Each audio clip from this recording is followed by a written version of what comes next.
Hey guys what's up, कैसे हैं आप सब लोग। आई होप आपकी प्रिपरेशन बहुत अच्छे से चल रही होगी। सो गाइस, आज मैं आपके लिए एक और इंटरेस्टिंग वीडियो लेके आया हूँ। इसमें हम जानेंगे importance and working of salt bridge, कैसे वो वर्क करता है। क्लियर गाइस, जो कि मोस्ट इम्पोर्टेंट है आपके लिए, सॉल्ट ब्रिज कैसे वर्क करता है ये आपको पता होना चाहिए। सो गाइज, आइए फिर शुरू करते हैं। मैं हूं अंशु शर्मा और आप देख रहे हैं आपका अपना channel Brainiac education chemistry. So guys, शुरू करते हैं। सो गाइज, अगर अभी तक आपने चैनल को सब्सक्राइब नहीं किया है तो प्लीज़ सब्सक्राइब कर दीजिए, क्योंकि इसी से हमें इंस्पिरेशन मिलती है कुछ और वीडियोस बनाने की, कुछ और अच्छा बेटर करने की। Clear guys. सो आइए शुरू करते हैं। Significance and working of salt bridge. जैसा कि मैंने प्रीवियस वीडियो में आपको बताया कि सॉल्ट ब्रिज में क्या करते हैं, हम एक सॉल्ट का सेमी लिक्विड फॉर्म में, पेस्ट फॉर्म में उसको फिल कर देते हैं और क्या करते हैं, दोनों जो कंटेनर हैं, दोनों हमारी हाफ सेल हैं, उनमें हम उसको इन्वर्ट करके लगा देते हैं। Clear guys. तो वो करता क्या है, इलेक्ट्रिकल न्यूट्रलिटी को रखता है मेंटेन। तो देखते हैं first point, it complete the circuit and maintain the flow of electron. Circuit को कंप्लीट करता है, इलेक्ट्रॉन के फ्लो को मेंटेन करता है। कैसे? जब वो जो न्यूट्रलिटी है सॉल्यूशंस की वो वैनिश नहीं होती तो flow of electron continuously running में रहता है। Point number 2, it maintain electrical neutrality of the solution.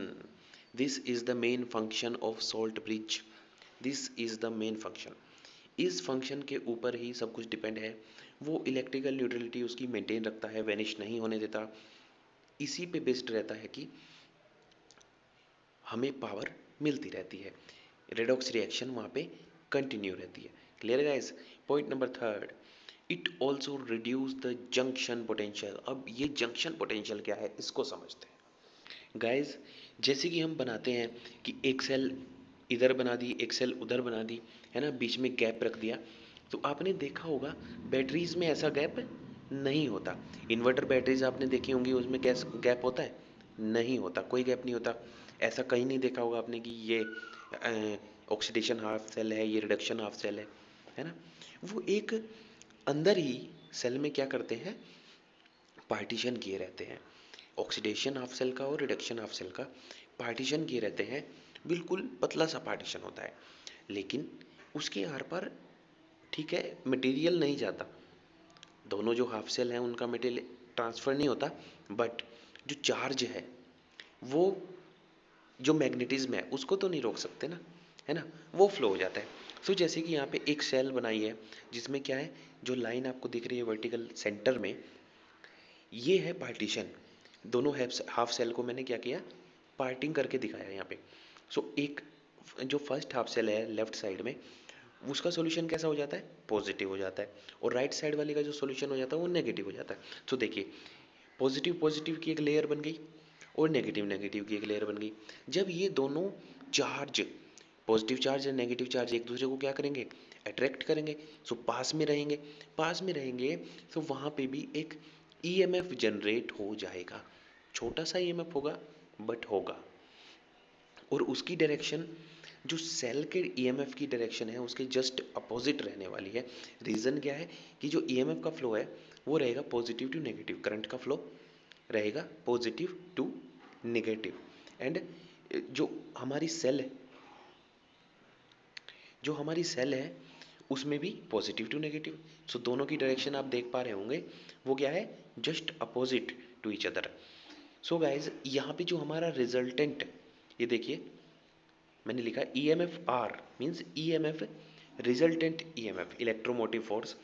जो रिजल्टेंट होगा वो किसके इक्वल होगा, सेल के ई एम एफ, जो सेल का ई एम एफ है, minus E M F of junction, E M F of junction. Junction का ई एम एफ हम उसमें से अगर माइनस कर दें, सो वो जो हमारा रिजल्टेंट ई एम एफ है वो हमें मिलेगा। सो यहाँ पे आप देख रहे होंगे कि जंक्शन ई एम एफ से हमारी जो सेल की एफिशिएंसी है वो हो गई कम, करंट हमें मिल रहा है कम। Clear guys. तो सॉल्ट ब्रिज क्या करता है, पॉजिटिव नहीं होने देता सॉल्यूशन को और ना नेगेटिव होने देता। तो जब पॉजिटिव नहीं हो रहा है सॉल्यूशन, नेगेटिव भी नहीं हो रहा है, तो ईएमएफ जनरेट होगा क्या? नहीं होगा, है ना। जंक्शन पोटेंशियल जनरेट नहीं होगा। Clear guys? तो जंक्शन पोटेंशियल जनरेट नहीं होगा, इलेक्ट्रॉन का फ्लो नहीं रुकेगा, न्यूट्रलिटी वैनिश नहीं होगी। सो हमारी सेल जो है ना वो वर्किंग कंडीशन में रहेगी, वो बेटर परफॉर्मेंस हमें मिलेगी और मैक्सिमम आउटपुट जितना भी सेल दे सकती है वो हमें मिलेगा। क्लियर है guys? So these are the importance of salt bridge और की फंक्शन जो सॉल्ट ब्रिज के हैं वो ये हैं।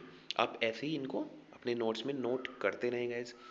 अगर आपके पास में, आपके हाथ में पेन पेपर नहीं है, सो पढ़ाई करना बेकार है गाइस केमिस्ट्री की। Clear guys? Without pen and paper ये वेस्ट ऑफ टाइम हो रहा है आपका। सो गाइस नोट्स बनाते चले, जैसे जैसे मैं बोल रहा हूँ नोट्स ओरिएंटेड वीडियो है, नोट्स भी आपके सामने चल रहे हैं।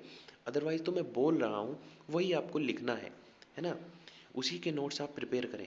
So without without notes you can't do anything.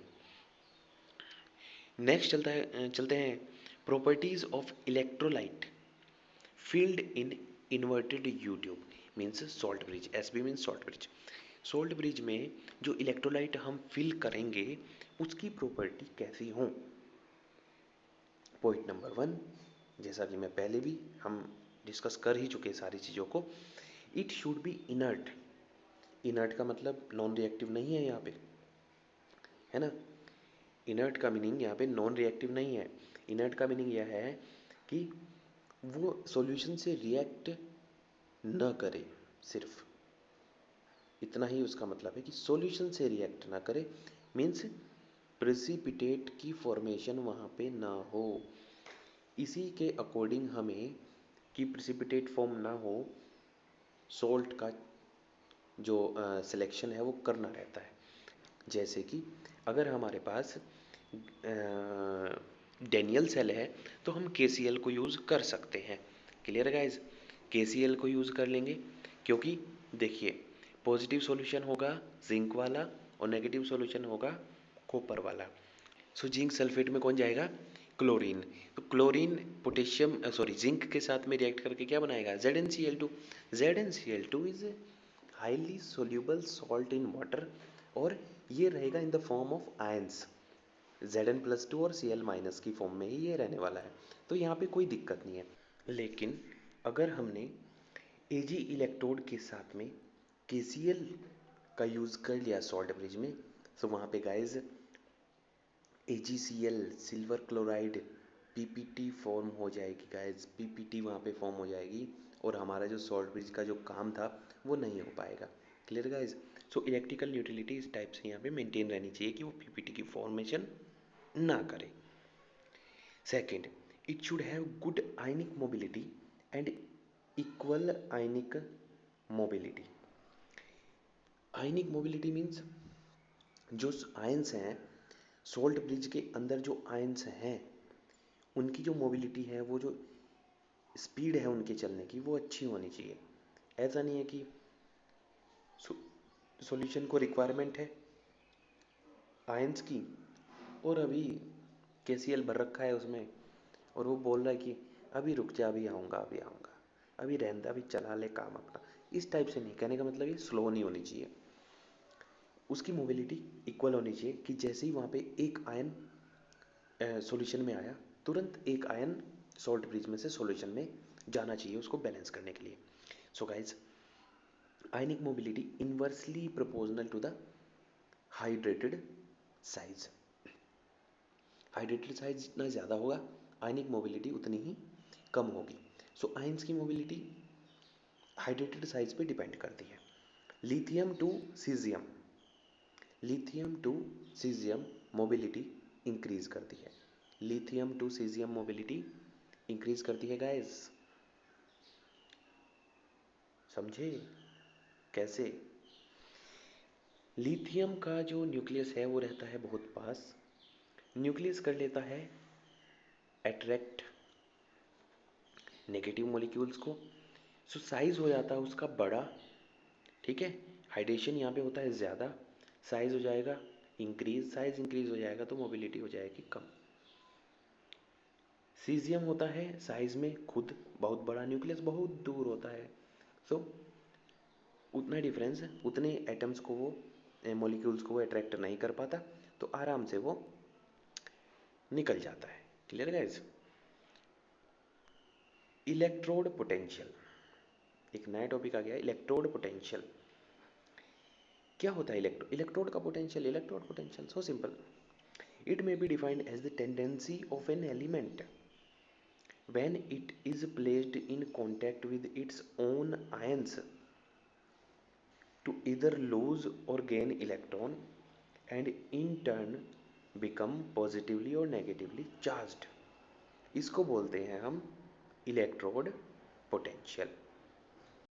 अब इसको समझते हैं कैसे, कि ये नीचे वाली डेफिनेशन भी देख लेते हैं। The electrode potential will be named as oxidation और reduction potential deficiency upon whether oxidation और रिडक्शन हैज टेकन प्लेस।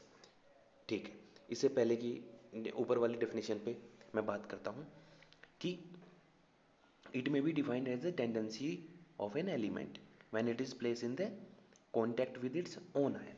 अगर हम किसी मेटल को इसके ही खुद के आयन के सॉल्यूशन में डिप करके रखते हैं, सो वहाँ पे पोटेंशियल डिफरेंस क्रिएट हो जाता है। इसको एक एग्जांपल से समझिए आप। डेनियल सेल में क्या है? जिंक रोड है, मतलब जिंक सॉलिड मेटल है, एंड कॉपर रोड है, कॉपर का भी सॉलिड मेटल है ना। और इनके रेस्पेक्टिव सॉल्यूशंस में ही हमने इसको डिप किया हुआ है। जिंक को डिप किया हुआ है ZnSO4 में, और कॉपर को डिप किया हुआ है CuSO4 में। क्लियर है गाइस? सो यहाँ पे सॉल्यूशन में एक रोड पे चार्ज आ रहा है नेगेटिव और एक पे आ रहा है पॉजिटिव। जिंक वाले पे आ रहा है नेगेटिव एंड कॉपर पे पॉजिटिव। सॉल्यूशन जो हो रहा है, ये कंपैरिजन पॉजिटिव नेगेटिव किससे हो रहा है? रोड पे जो चार्ज है जिंक वाली पे पॉजिटिव है, ये कंपैरिजन किससे है?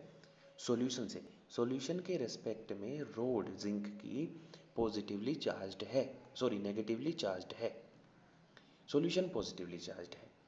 सो सॉल्यूशन पे पॉजिटिव चार्ज है, रोड पे नेगेटिव चार्ज है। क्या ये पोटेंशियल डिफरेंस नहीं है? This is the potential difference.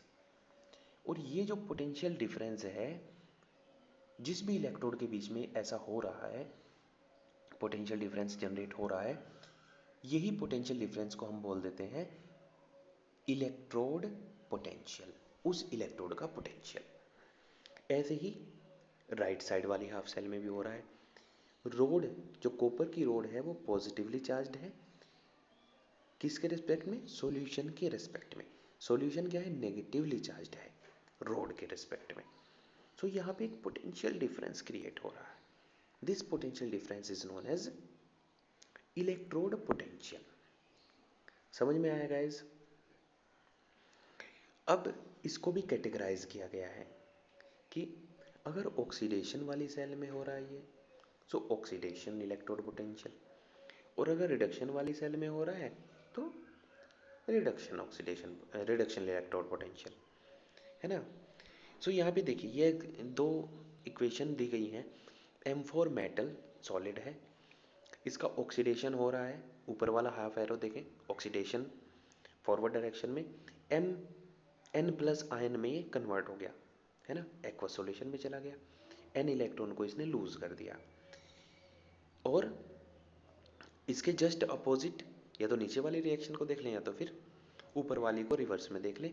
Mn+ जो आयन है वो इलेक्ट्रॉन गेन करके क्या बन रहा है? सॉलिड मेटल बन रहा है। तो वहां पे उसका क्या हो रहा है? रिडक्शन हो रहा है। Clear guys?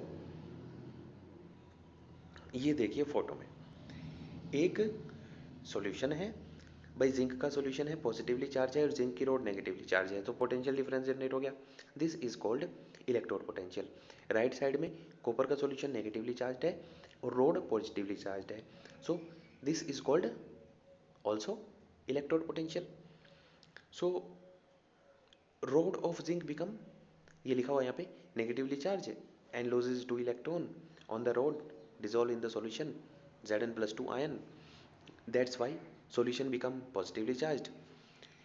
Weight of rod is decrease. On the other hand, weight of Cu rod is increase because of Cu+2 ion from solution being deposit on cathode, है ना।